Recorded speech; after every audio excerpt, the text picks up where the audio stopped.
hornbills take parenting to an extreme level, literally sealing the female inside the nest. In species like the great hornbill, the female finds a tree hole and enters. Then she uses mud, fruit pulp, and her own droppings to seal the entrance, leaving just a tiny vertical slit. This protects her and the eggs from predators like monkeys, snakes, and larger birds. Inside, she's safe to lay eggs, molt her feathers, and incubate in complete security.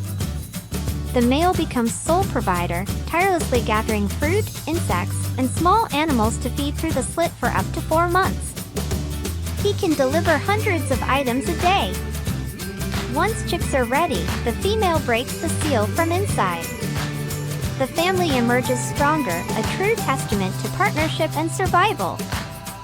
Like if this amazed you.